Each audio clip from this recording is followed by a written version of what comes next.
Another method for solving a system of equations is using substitution. Here are the basic steps for solving a system using substitution. I'm going to talk through them as we do the examples, but this might be a good page for you to print out. So when I solve a system by substitution, what I'm looking for is to have one variable that is all by itself. So see in my first equation, y is by itself, and I'm going to box whatever the y is equal to. In the other equation, I'm going to box whatever variable was isolated in my first equation. So when I solve a system by substitution, I am then going to substitute in this expression for y in the other equation.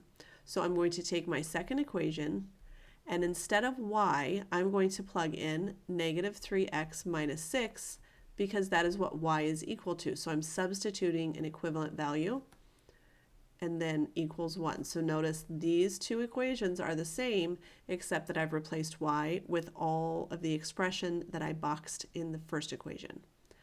Now I'm simply going to solve. In this example, I have a minus on the outside of parentheses, so I'm going to ching, ching, ching to give me 2x plus 3x plus 6 equals 1. On the left side of my equation, I can combine like terms to get 5x plus 6 equals 1. And then I'm simply going to solve by isolating the x to find that x equals negative 1. When I solve a system, I'm looking for an ordered pair, and what I've just found is the x value of my ordered pair. To find the y value of my ordered pair, I will choose to plug it into my first equation and substitute negative 1 where I see x. I can do the same thing for the second equation, but the first equation, because it's the one that I boxed, is typically the easier one to calculate. Negative 3 times negative 1 is 3, and 3 minus 6 is negative 3, and so my solution is negative 1 comma negative 3. For my second equation, or my second example, I don't have an x or a y by itself. So here is where I will choose to rearrange an equation, and I'm going to choose my second equation so that I get an x all by itself. So this equation is now x equals y plus 1. I will choose to isolate the x and therefore box the y plus 1. And then in my first equation, I'm going to replace x with everything that I boxed. So that is 2 times y plus 1 plus y equals 8. So in this one, I used my first equation and substituted in y plus 1 from my second. I'm going to distribute the 2, combine like terms, then solve by isolating y.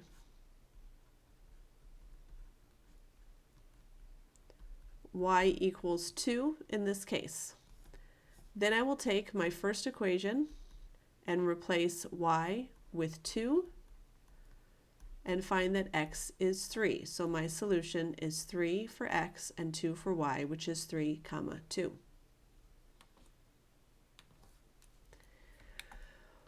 My next example throws off many students because I have x equals 4, but the good news is I know that the answer will be 4 comma something because I already know my x value is 4. To find the answer, I'll simply replace x with 4 and solve. I will subtract 12 from each side, and then divide to get y equals 3. So my solution is 4 comma 3, which works in both equations. For my next example, I have some fractions that I'm dealing with. So I'm still going to follow the same steps. However, notice I already have a y by itself, so I'm going to box the negative 1/4 x plus 2, and I will end up plugging that in for y in the other equation. So x plus 4, and then in parentheses, negative 1/4 x plus 2 equals 8. I will simplify by using the distributive property. 4 times negative 1/4 is negative 1. 4 times 2 is 8. And notice what happens on the left side. When I combine like terms, x plus negative 1x or 1x plus negative 1x, I get 0x, which means those go away, and I'm left with 8 equals 8. 8 equals 8 is a true statement, which means that these two equations are the same equation, and this is infinitely many solutions. They're basically the same equation twice. For my next example, again, I have y equals negative 4. I'm going to replace y with negative 4. So negative 4 equals 2x minus 8. And to solve, remember, we're just doing the inverse operation. And I end up with x equal to 2. I'm looking for that ordered pair. I already know that y is negative 4, so my solution is 2, negative 4. Try this last one on your own, then press play to see how you did. For this example, I do have y isolated already, so I'm going to box the 1/2 x minus 2. That leaves me with negative 2x plus 4, and instead of y, I replace it with 1/2 x minus 2 equals 8. I get negative 2x plus, when I distribute, I get 2x minus 8 equals 8. Negative 2x, positive 2x combine together to make 0, so I get negative 8 equals 8. This is not true, so this is a no solution question. Remember, when it was true, that was in all real numbers or infinitely many solutions, excuse me. This is a no solution because this resulting statement is false.